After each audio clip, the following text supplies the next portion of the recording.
அனைவருக்கும் வணக்கம். பாரம்பரிய திருவள்ளுவர் குல வம்சம் பிரசன்ன ஜோதிடர் சுபமாரிமுத்து திருப்பூரிலிருந்து இந்த பதிவு உங்களுக்காக. இன்றைக்கி ஒரு அற்புதமான உடலிலிருந்து ஒரு அற்புதமான ஒரு வைத்தியத்தோட ஒரு கோவில், ஆதிகால பரிகார கோவிலில் இன்றைக்கி சொல்ல வேண்டியது என்ன அப்படின்னா, பெண்கள் ரொம்ப உடம்பு வலியால் பாதிக்கப்படுறதே மாதவிடாய் தொந்தரவு தான். இந்த மாதவிடாய் தொந்தரவுனால் உடம்பு பெயின் ஆயிடுச்சுன்னா அவங்க வேலைக்கு போகிறவங்க கூட கஷ்டப்பட்டு தான் அவங்க வேலைக்கு போவாங்க. இந்த வேலைக்கு போய் அந்த பெயினோடவே வேலைக்கு போவாங்க. உடம்பில் அவ்வளோ வலி வேதனை இருக்குமா. இந்த ஹார்மோன் சுரக்கலைன்னா அவங்களோட உடம்பில் அது ஒரு சுழற்சிகள் அப்படியே நின்றுமா. அதுக்கு கடவுள் பார்த்து அந்த காலத்தில் பல சித்தர்கள் ஆராய்ச்சி பண்ணி ஒரு கோயிலை கட்டி வச்சுருக்காங்க. அது அந்த ஹார்மோன் சுரக்கணும்.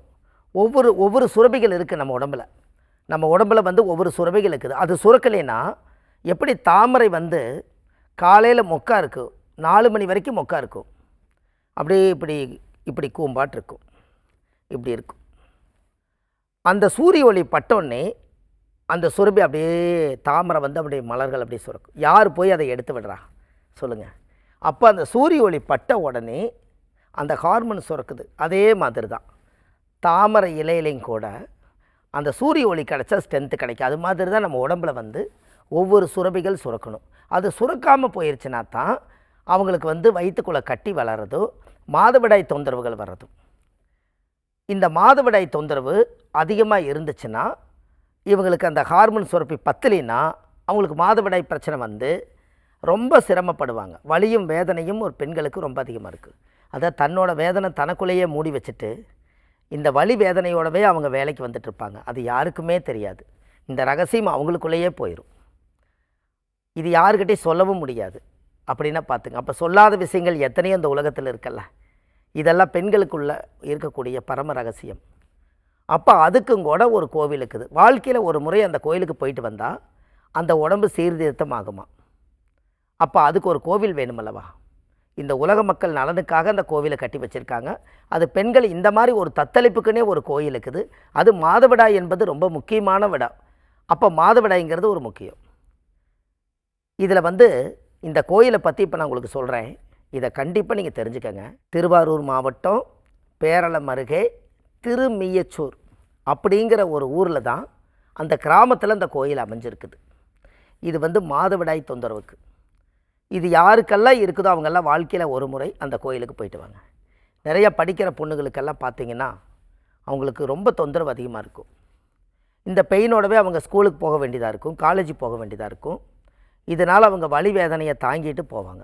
அந்த மாதிரி இருக்கிறவங்களுக்கு ஒரு சில பேரெல்லாம் பார்த்திங்கன்னா வலி வந்துருச்சுன்னா வீட்டிலையே உருண்டு தாங்க முடியாமல் அந்த 3 நாள் அவங்க ஒரு பிரசவம் பார்த்து வலி ஒரு குழந்தை வெளியில் வந்தால் எவ்வளோ வலி வேதனை இருக்கோ அவ்வளோ வலியை அந்த பெண்கள் தாங்கிட்டு தான் இப்போவும் நடமாடிட்டு இருக்கிறாங்க.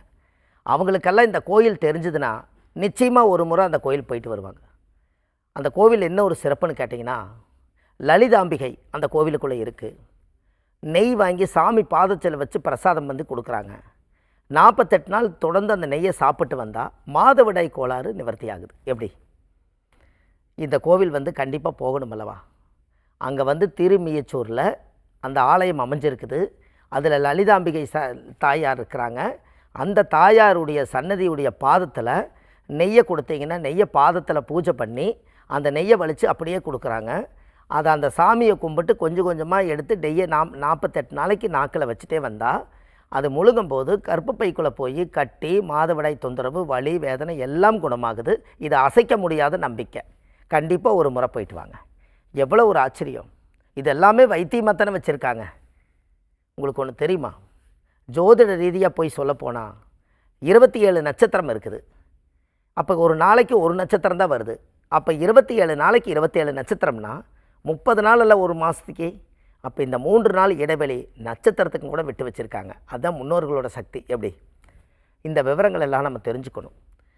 அப்போ நட்சத்திரம் கூட 27 நாள் வச்சுட்டா 27 நாளுக்கு அப்புறம் பெண்களுக்கு இடைவெளி இருக்கிற மாதிரி நட்சத்திர கூட்டத்துக்கும் இடைவெளி கொடுத்துருக்காங்க.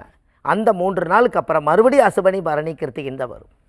அப்போ பாருங்கள், நட்சத்திர தேவதைகளுக்கும் கூட 3 நாள் இடைவெளி விட்ட மாதிரி பெண்களுக்கும் 3 நாள் இடைவெளி விட்டுருக்காங்க. இது நட்சத்திர கிரக ரீதியாகவும் மனித ரீதியாகவும் ஒரே மாதிரி தான் இருக்குது. இது எல்லாம் இன்றைக்கி இந்த விவரங்கள் எல்லாம் நீங்கள் தெரிஞ்சுக்கிட்டிங்கன்னா இந்த அற்புதமான விஷயத்தை ஆச்சரியம் ஆனால் உண்மைங்கிற மாதிரி அவ்வளவு சக்தி இருக்குது. இந்த கோவில்கள் எல்லாம் நீங்கள் தெரிஞ்சு ஆராய்ச்சி பண்ணி பார்க்கணும். இதெல்லாம் நீங்கள் டைரியில் எழுதி வைங்க. உங்கள் முன்னோர்கள் இதெல்லாம் நீங்கள் இப்போ எழுதி வச்சிங்கன்னா சும்மா ஒரு 4 வரி எழுதுறதுக்கு 2 நிமிஷம் போதும். இந்த கோவில் எங்கே இருக்குது அப்படிங்கிற ஒரு விஷயம் அதாவது அதனுடைய மாவட்டமே என்ன, அந்த மாவட்டத்தை எழுதுறீங்க, அந்த கோயிலை எழுதுறீங்க, அந்த கோயிலுடைய எத்தனை கிலோமீட்டருக்குள்ளே கிராமத்தில் இருக்குதுன்னு எழுதுறீங்க, என்ன நோய்க்கு பிரச்சனைக்காக இந்த கோயில் எழுதுன்னு எழுதுறீங்க. 2 நிமிஷம் போதும். ஆனால் ரெக்கார்டு வரலாறு பேசும்.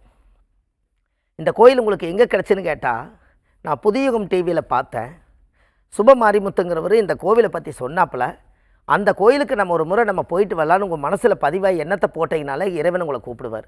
அப்போ அதுக்கு சொல்லாத விஷயத்தை செல்லாமலே போயிடும், சொன்னால் தானே தெரியும். அப்போ நீங்கள் இந்த டிவியில் பார்க்கும்போது உங்களுக்கு இந்த விஷயம் வீட்டுக்குள்ளேயே கிடைக்குதே. ஆனால் அந்த ஆலயத்துக்கு நீங்கள் என்றைக்காவது ஒரு நாள் அந்த வழியிலையும் கூட போவீங்க. அப்போ ஒரு ஞாபகம் வரலாம் இல்லையா, ஐயோ இந்த கோயில் அன்றைக்கி நம்ம இதில் பார்த்தோமே, இது ரொம்ப முக்கியமான கோயிலாச்சே, நம்ம பிள்ளைகளுக்கெல்லாம் வழி வேதனை வந்துச்சுன்னா அந்த கோயிலுக்கு நம்ம போயிட்டு வரோன்னு சொல்கிறாங்களே, ஏன் வழி வர்றதுக்கு முன்னாடியே அந்த கோயில் போயிட்டு வந்தால் வராமலே போகலாம் இல்லையா. ஒரு பிரச்சனை நடந்ததுக்கப்புறம் நம்ம போகிறத விட நடக்காதுக்கு முன்னாடியே ஒரு தக்கா பண்ணி வச்சுக்கலாமில்ல. நாளைக்கு காலையில் ஒரு ஃபங்க்ஷனுக்காக ட்ரெஸ்ஸை இன்றைக்கி அயன் பண்ணி தேய்ச்சி அவங்க ஃபங்க்ஷனுக்காக நீங்கள் முதலே ப்ரிப்பேர் பண்ணி வச்சுட்டு ஃபங்க்ஷன் வர்ற அன்றைக்கி எடுத்து போட்டு போகிறீங்க. அதுக்கே உடம்புக்குள்ள இந்த துணிமணிக்கு கொடுக்க வேண்டிய மதிப்பை நம்ம உடம்புக்கும் கொடுக்கலாமே. வருமுன் காண்பது அதானே. நம்ம உடம்புக்கு மேலே போடக்கூடிய சட்டையை, அழுக்காகக்கூடிய சட்டைக்கு அவ்வளவு ரெஸ்பான்ஸ் இருக்குது. ஆனால் நம்ம அந்த கோயிலுக்கு போகிறது நம்ம உடம்புக்குள்ளே இருக்கக்கூடிய வலிவேதனைக்கு ஏன் முக்கியத்துவம் கொடுக்கக்கூடாது? கண்டிப்பாக செய்யுங்க. இதெல்லாம் வாழ்க்கையில் ரொம்ப நல்ல விஷயந்தானே. நல்ல விஷயத்தை உலகத்துக்கு சொன்னால் 4 பேர்த்துக்கு போய் சேரும். அதுவே ஒரு தன்னம்பிக்கை. எல்லாம் நல்லதே நடக்கும் என்று சொல்லி இந்த ஆதிகால பரிகார புத்தகம் எழுதியிருக்கேன். இந்த புத்தகம் ஒரு A4 சைஸு, 1736 பரிகாரங்கள் கொண்ட புத்தகம். இந்த புத்தகம் ஆன்லைன்லேயே கிடைக்கிது. கீழே போயிட்டு இருக்க நம்பர் கால் பண்ணிங்கன்னா உங்களுக்கு 2 நாளில் வீட்டுக்கே கிடச்சிரும். இது இல்லாமல் நம்ம ஜாதகம், பிரசன்னம், ஜோதிடம் எல்லாமே பார்க்குறோம். சென்னையில் வடபழனியில் தெப்பக்குளம் வாசல்லையே நம்ம ஜோதிட அலுவலகம் இருக்குது. வடபழனி முருகன் கோயில் பக்கத்தில். சனிக்கிழமை, ஞாயிற்றுக்கிழமை, திங்கக்கிழமை நம்ம ஜோதிடம் பார்க்குறோம். மற்ற தினங்கள் திருப்பூரில் பார்க்குறோம். இது இல்லாமல் நம்ம ஜோதிட வகுப்பு நிறைய எடுத்துக்கிட்டு இருக்கோம். ஆண்கள் பெண்கள் படித்து நிறைய வெளியே வந்துட்டாங்க.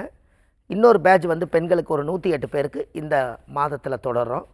அது ஒரு நீங்களும் ஜோதிடராகலாம் அப்படிங்கிற ஒரு விஷயத்தை வச்சு மக்களுக்கு இந்த ஆன்மீகத்தை கொண்டு போய் சேர்த்தணும். இப்போ நம்ம ஜோதிடம் படித்ததுனால தானே இத்தனை கோயிலை பற்றி சொல்கிறோம்.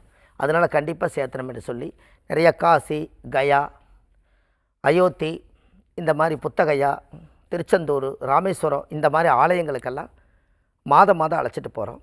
ஏதாவது உங்களுக்கு விருப்பம் இருக்கிறவங்க நீங்கள் இந்த ஃபோன் நம்பரில் கான்டாக்ட் பண்ணலாம். இது இல்லாமல் நம்ம வள்ளுவர் வாக்குன்னு யூடியூப் சேனல் வச்சுருக்கோம். சுபமாரிமுத்துன்னு யூடியூப்பில் போனீங்கன்னா 1500 பதிவுகள் இருக்குது. உங்களுக்கு தேவையானதை நீங்கள் எடுத்துக்கலாம் என்று சொல்லி பாரம்பரிய திருவள்ளுவர் குலவம்சம் பிரசன்ன ஜோதிடர் சுபமாரிமுத்து. வாழ்வது ஒரு முறை, வாழ்த்தட்டும் தலைமுறை. நன்றி, வணக்கம்.